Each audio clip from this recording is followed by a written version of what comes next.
అందరినీ ఎంటర్టైన్ చేయడానికి థియేటర్స్లో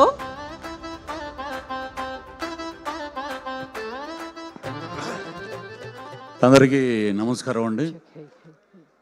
ఈటీవీ విన్ నిర్మించినటువంటి శివాజీ గారి ప్రొడక్షన్లో సాంప్రదాయాన్ని సుప్పుని శుద్ధపూసని అద్భుతం. ఎందుకంటే వారిద్దరి కాంబినేషన్ లై గారును శివాజీ గారి కాంబినేషన్ అయితే చాలా అద్భుతం. Already proved combination. ఆవిడకి పర్ఫెక్ట్ కంబ్యాక్ సినిమా. ఈ సినిమా అయిపోయాక రఘుబాబు గారికి నన్ను ఇద్దరిని పెట్టి ఒక అద్భుతమైన సీన్ రాశారు. థ్యాంక్స్ సార్ శివాజీ గారు.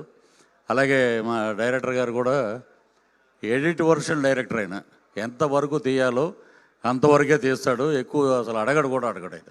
సో కంబ్యాక్ మీకు అద్భుతమైన విజయాన్ని ఇస్తుంది ఈ సినిమా. ఇంతకుముందు సోదరుడు అన్నట్టు సినిమా రిలీజ్ అయ్యాక ఆ సినిమా మాట్లాడుతుంది పబ్లిక్. ఎందుకంటే అద్భుతంగా ఉంది శివాజీ గారి ట్రాక్ కానీ లై గారి ట్రాక్ కానీ. దాంట్లో మా రఘుబాబు లేడు, ఈరోజు ఊరు వెళ్ళినట్టున్నాడు.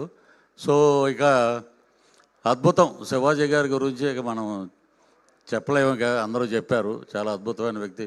అలాగే మా బ్రహ్మానందం గారు ఆశీర్వాదం అంటే సినిమా హిట్టు. అలాగే ఆలీ గారు. ఇక్కడ మా బండ్ల గణేష్ గారిని గబ్బర్ సింగ్ ఎప్పుడు కలిసాం, మళ్ళీ కలవల.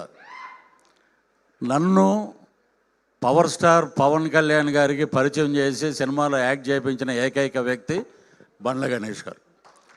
ఇది వేదిక ఎప్పుడు దొరుకుద్ది, ఎప్పుడు కలిశాడు బ్రదరు, మాట్లాడదాం అనుకున్నాం. అద్భుతం. మీ సంకల్పం ఎంతోమంది ఎన్ని రకాలుగా అనుకున్నా మీరు నడిపిన పాదయాత్ర, ఆ వెంకటేశ్వర స్వామి ఆశీస్సులు మీకు అద్భుతంగా ఉంటాయి. ఈ సినిమాలో ఇంకొకటి శివాజీ గారు ఎవరికి రాని 20 ఏళ్ల క్రితం ఆయనకి నంది అవార్డు వచ్చింది ఉత్తమ నటుడుగా ఈటీవీ నుంచి. సో మీరు ఏదైనా అనుకుంటే అది సాధిస్తారు. సో లాంగ్ లివ్ బండ్ల గారు. అలాగే ఈ టీం మొత్తానికి అద్భుతమైన విజయం రావాలి. అలాగే మా డైరెక్టర్ గారికి అసలు ఈ నవ్వు అద్భుతంగా ఉండాలి రిలీజ్ రోజున. సో మార్చి 6వ తారీఖున థియేటర్లో జనాలు మాట్లాడతారు. సో ఈ ఆపర్చునిటీ నాకు ఒక అవకాశం ఇచ్చినందుకు కృతజ్ఞతలు తెలియజేస్తూ శివాజీ గారికి సెలవు తీసుకుంటున్నాను. థ్యాంక్ యూ పృథ్వీ గారు. Thank you so much. And నా విన్ ఈటీవీ విన్ మంచి కాంటెంట్స్తో మనందరినీ ఎంటర్టైన్